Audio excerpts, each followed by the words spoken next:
Welcome to Tales of the Bard. Step into a world where stories come alive and imagination knows no bounds. Join me as I weave enchanting tales reminiscent of the bards of old, sharing legends, myths, and original stories that will transport you to distant lands and forgotten times. Skryla's silent understanding. The bard's voice softened again, his music shifting to a more playful, knowing tone. Outside the grotto, Skryla, their ever-watchful ally, stood guard. Though she had sealed the entrance with her silken threads, she could hear the soft murmurs of amazement coming from within. The sound of Ronan and Lira's astonished voices echoed softly in her many ears, and for the first time in a long while, the great spider allowed herself a quiet smile. Jonty's smile mirrored Skryla's as he spoke. She had known, of course. The hidden spring was more than just a place of warmth and comfort. It was one of the Earth's ancient healing springs, a place where the waters were infused with the magic of the world itself. Few knew of its existence, and even fewer had been lucky enough to bathe in its waters. But Skryla had watched over it for centuries, guarding it from those who might misuse its power. The bard's fingers played a gentle, rippling melody, like the sound of water trickling over stones. She had brought them here not just to give them rest, but to give them healing. She knew that their journey ahead would be fraught with even more danger, and they would need all the strength they could muster. A new strength. Jonty's music shifted once more, this time to a more triumphant tone. Ronan and Lira, still sitting in the warm waters, looked at each other with a newfound sense of wonder. Not only had the battle scars healed, but they felt stronger. It was as though the water had given them more than just physical recovery. It had renewed their spirits, filling them with energy they hadn't felt in a long time. Jonty's eyes gleamed as he strummed a more powerful chord. Ronan flexed his arm, the memory of the scratches already fading, and smiled. "It's as if we've been given a second chance," he said, his voice filled with awe. Lira, too, felt the change. She looked at Ronan, her eyes bright, her earlier fatigue completely gone. "Whatever this place is," she said softly, "it's more than just a spring. It's magic, isn't it?" The bard nodded, his voice filled with reverence. Ronan nodded in agreement, his gaze turning back toward the sealed entrance of the grotto. "It must be," he said, his voice quiet but filled with gratitude. "And I think we have Skryla to thank for it." Gratitude to their guardian. Jonty's music softened once more, becoming more reflective.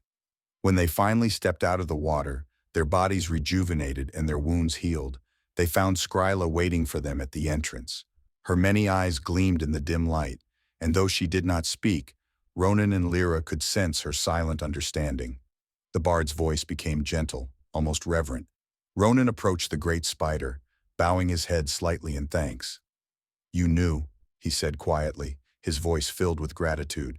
"You brought us here because you knew we needed this." Jonty smiled as he described Skryla's response. Skryla's many legs shifted gracefully as she inclined her head toward Ronan. "The world watches over those who serve it well," she said through Wildspeak. "The waters were meant for you. Use the strength they have given you wisely." Lira, standing beside Ronan, placed her hand on her amulet, feeling the power of the silk string still fresh around her neck. She smiled at Skryla, her voice soft. "Thank you," she whispered, "for everything." A new resolve. The music swelled gently as Jonty brought the tale to its close. And so, with their bodies healed and their spirits renewed, Ronan and Lira left the hidden grotto, the warm glow of the spring still lingering on their skin. They knew that their journey was far from over, that more battles lay ahead, but now they were stronger, both in body and in heart. Jonty smiled as he looked around the tavern, his fingers playing the final notes. And outside, as the stars twinkled above the mountains and the cold wind began to stir, Skryla watched them with quiet pride. She had given them the gift of healing, but more than that, she had given them the strength to face whatever came next. With that, Jonty let the last chord ring out, leaving the tavern in peaceful silence. The patrons, filled with the warmth of the story, sat quietly for a moment, savoring the rare, gentle respite that Ronan and Lira had been given. And then, slowly, the tavern began to hum with quiet applause, the patrons nodding in appreciation for the bard's tale. Jonty smiled, knowing that the story of Ronan, Lira, and Skryla had left them with a sense of hope, a reminder that even in the darkest of times, moments of peace and healing could still be found. With a bow, Jonty rose and disappeared into the night, leaving the tavern glowing with warmth and wonder. Jonty returned to the tavern the following night, greeted with warm smiles and eager faces. The patrons were still abuzz from the story of Ronan and Lira's magical healing in the hidden spring, and many wondered aloud as they awaited the bard's return. Would Ronan's healing powers evolve after such a miraculous event? Sensing the curiosity in the air, Jonty took his place by the hearth, his lute resting comfortably in his lap. He strummed a few soft notes, letting the hum of the tavern quiet to a gentle murmur. Then with a knowing smile, he began the next chapter in the tale, a seed of new power. Ronan had always been attuned to the wilds, gifted with the ancient magic of the Druids. His powers were formidable. He could command the trees, speak with animals, and draw strength from the natural world around him. But something had changed during his time in the hidden spring. The water, infused with the ancient magic of the earth, had done more than just heal his wounds. It had awakened something deep within him. Jonty's voice was soft but carried a sense of growing power. His fingers played a steady, rhythmic tune like the quiet pulse of energy waiting to emerge. Ronan had always been connected to the healing forces of nature, but now that connection was stronger, deeper. As he and Lira continued their journey through the northern mountains, Ronan began to notice small changes, subtle at first, but undeniable. The bard's eyes gleamed as he described the shift. At first, it was the way his body seemed to recover from minor injuries faster than ever before. Small scratches would fade within moments, bruises disappearing overnight. But soon, it became more than just his own healing. One evening, after they had made camp, a bird flew down from the trees, injured and weak. Without thinking, Ronan extended his hand toward the creature, and as his fingers brushed its feathers, he felt a surge of warmth. Jonty's music took on a more mystical tone. The bird's wing, once broken, mended itself in an instant. The creature chirped in surprise, flapping its wings and taking flight, leaving Ronan staring down at his hands, amazed. The awakening of healing magic. The tavern was silent as Jonty continued, his voice filled with the wonder of discovery. Ronan realized that something had changed in him. Something had awakened in the healing waters of the spring. His connection to nature's healing forces had evolved. Where once he could only draw on the power of the earth for himself, now he could extend that healing to others, using the magic within him to mend wounds and soothe pain. The bard's fingers played a faster rhythm, reflecting the excitement of this newfound power. As the days went on, Ronan began to test his abilities. A deep cut on Lira's hand from a sharp rock healed in seconds when he laid his hand over it. A deer, wounded by a hunter's arrow, was able to run free again after Ronan closed the wound with a single touch. Jonty smiled as he described Ronan's growing power. But this new magic wasn't just physical. As they traveled, Ronan found that his presence seemed to calm the creatures of the forest, even the land itself. Plants that had been withered by the cold mountain air began to bloom when he passed, their leaves stretching toward him, as if drawn to his warmth. It was as if the natural world recognized him as a guardian of life, a healer not only of bodies but of the earth itself. A burden of power. Jonty's music slowed, his voice growing more serious. But with this power came a new burden. Ronan, ever the thoughtful leader, knew that magic of this kind was not without its cost. The more he healed, the more he felt a drain on his energy. The power of the earth was vast, but it flowed through him, and using it to heal others took strength from his own body. He could heal, yes, but at a price. The bard's fingers played a mournful note. There were nights when Ronan, after healing an injured animal or soothing Lira's pain, would lie awake, feeling the exhaustion creep over him. He could feel the pull of the earth, the balance it required. Every act of healing drew from his own life force, and though he was willing to pay the price, he knew he had to be careful. The magic was strong, but it was also fragile, and if he overused it, the consequences could be dire. The guidance of the Blue Tree Network. Jonty's voice softened, his fingers playing a more ethereal melody, as if weaving the sound of ancient winds through the trees. Ronan knew he needed guidance, and so he turned once more to the Blue Tree Network. The ancient trees, their roots deep in the earth, had always been a source of wisdom for the Druids. Through the network, Ronan sought answers, calling on the spirits of the trees to help him understand the full extent of his power. The patrons listened intently as Jonty described the mystical connection. One night, as Ronan sat in meditation beneath a great blue tree, its leaves shimmering in the moonlight, he felt the presence of the Druidic ancestors. Their voices, soft as the rustling of leaves, whispered to him through the network. "You have been given a great gift," they said, their voices weaving through the branches. "But it is a gift that must be used with care. The power to heal comes from the balance of life and death, of growth and decay. You can restore life, but you must remember that all things are part of the cycle of nature. Do not upset that balance." The bard's music grew softer still, filled with the weight of ancient knowledge. Ronan nodded, understanding the message. His healing powers were a tool, but they could not be used recklessly. To heal without thought of the cost would be to upset the balance, to take more than the earth could give. He would have to use his new abilities wisely, always mindful of the harmony between life and death. A new purpose. Jonty's fingers strummed a lighter, more hopeful tune as he brought the tale to its next stage. With this new understanding, Ronan embraced his evolving powers, vowing to use them only when necessary, to protect life and maintain the balance of the natural world. His connection to the wilds had deepened, and his role as a healer had taken on new meaning. He was no longer just a warrior or a druid, he was a guardian of life, charged with the sacred duty of healing the land and its creatures. The bard smiled, his voice filled with pride for the character he had come to know so well. Lira, ever by his side, watched as Ronan's powers grew.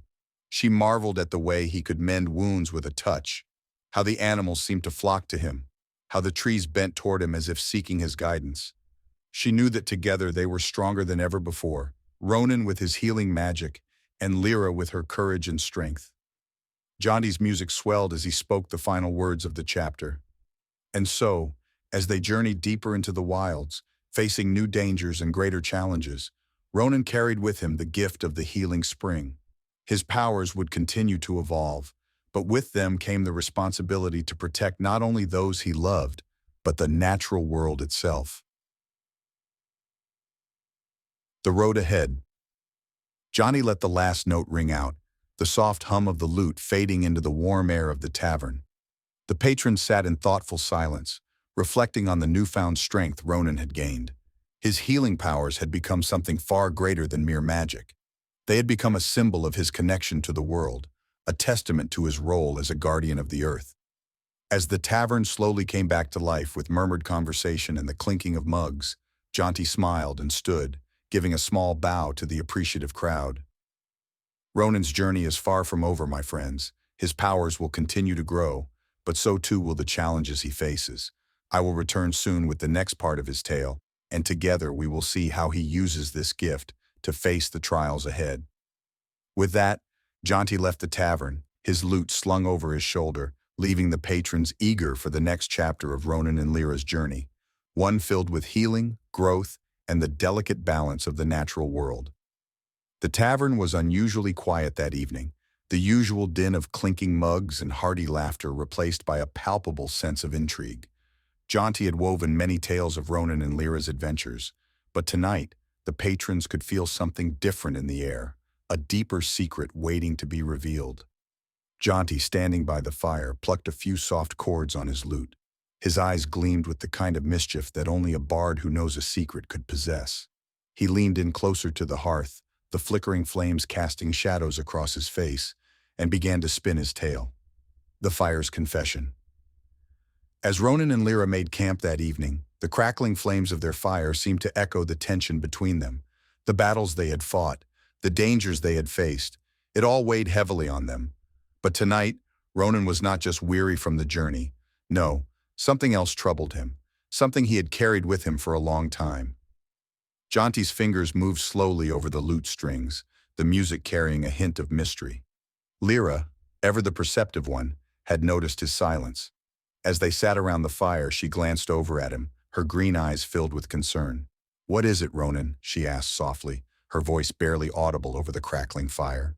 The bard smiled, his voice dropping to a near whisper. Ronan, staring into the flames, hesitated for a moment, as if weighing his words carefully. He took a deep breath, his fingers tracing the edge of his staff. "There's something I have to tell you," he said at last, his voice low and filled with emotion. Jonty paused, letting the tension build in the room, his audience hanging on every word. Lyra's heart skipped a beat, a flicker of panic crossing her face. She knew Ronan well enough to sense that whatever he was about to say would change everything. "Tell me what?" she whispered, her voice trembling slightly. A voice in the shadows. Jonty's music shifted, the notes becoming more eerie, almost otherworldly. Before Ronan could speak, however, a soft feminine voice broke the silence, a voice neither of them had expected to hear. "It's better if I just show her," the voice said, coming from the shadows behind them.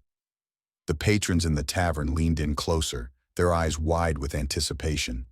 Jonty smiled, knowing he had them hooked. Lira spun around, her heart racing. There, stepping out from behind the trees, was a figure, a tall, slender elf with an ethereal beauty that seemed almost unreal. Her long hair shimmered in the firelight, and her skin glowed with a faint radiance. She moved with the grace of a shadow, her footsteps barely making a sound as she approached. The bard's fingers played a slow, haunting melody as he described the scene. Ronan rose to his feet, his expression calm but serious. "Lira," he said quietly, his eyes locking onto hers. "This is the real Skryla. The true Skryla." Jonty let the room sit in silence for a moment, the weight of the revelation hanging in the air. The patrons exchanged shocked glances, some muttering under their breath, trying to piece together what they had just heard. "The real Skryla?" Lyra's voice was barely a whisper as she stood, her eyes wide with confusion. She glanced at the towering elf before her, then back at Ronan, trying to make sense of it all. But Skryla?" Ronan smiled softly, his gaze shifting to the elf. "The Skryla you know," he began. "The giant spider who helped us in the mountains. She's real, but she's only one form of Skryla."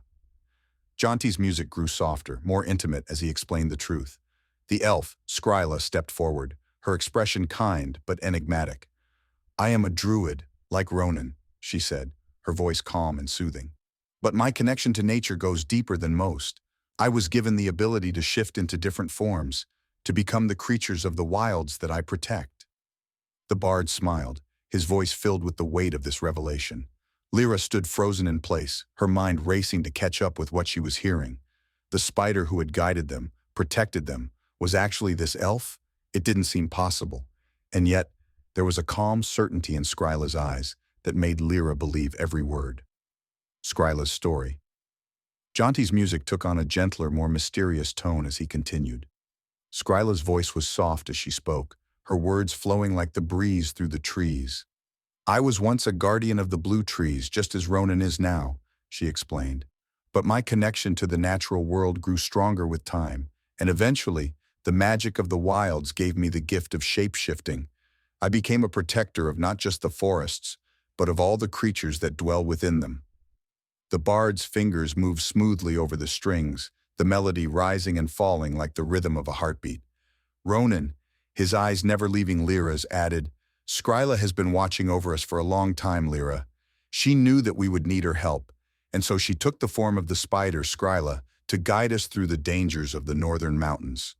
Jonty smiled, his voice filled with the awe that Lira must have felt in that moment. Lira, still trying to wrap her mind around everything, looked at Skryla with a mixture of shock and admiration. You became that spider?" she asked, her voice filled with disbelief. Skryla nodded, her smile gentle. "It was the best form for the task," she said simply. "As a spider, I could weave the webs that protected you, I could travel through the mountains unseen, and I could guide you safely through the treacherous paths." A new bond. Jonty's music softened, the tension easing as the truth settled between them. Lira took a deep breath, the initial shock giving way to understanding. "Why didn't you tell me sooner?" she asked, her voice still filled with confusion but no longer with panic. Ronan stepped closer, his hand gently resting on Lyra's shoulder. "I didn't want to overwhelm you," he said softly. "There's been so many battles, so much danger. I thought it was best to wait until the time was right, until you could meet Skryla like this." Jonty's voice filled with warmth as he continued. Lira nodded slowly, her gaze shifting between Ronan and Skryla. "I understand," she said quietly, and as she spoke, the tension between them began to dissolve, replaced by a new bond, one forged not just by trust, but by the magic that connected them all. The bard's music took on a lighter, more harmonious tone as he brought the scene to its conclusion. The three of them stood together in the firelight, the flames casting long shadows behind them. Skryla, now in her true form, seemed to glow with an otherworldly beauty, her presence both comforting and powerful. Jonty smiled, his voice filled with the promise of new beginnings. And so, as the night grew darker and the fire burned low, Ronan, Lira, and Skryla shared a quiet moment of peace. The secrets had been revealed, and with them, a new chapter in their journey had begun. The world was filled with magic, and now, Lira understood just how deep that magic truly ran. The patrons sat in stunned silence, the weight of the revelation settling over them. Jonty, ever the master storyteller, let the last note of his lute fade into the air, leaving the room in quiet reflection. After a moment, the tavern erupted into applause, the excitement and curiosity buzzing through the crowd. Jonty stood, bowing deeply, his smile wide and filled with satisfaction. "The story of Ronan, Lira, and Skryla is far from over, my friends," he said, his voice carrying through the room. "There are more secrets yet to be revealed, more dangers to be faced, and more magic to be uncovered. But for tonight, let us rest as they did by the fire."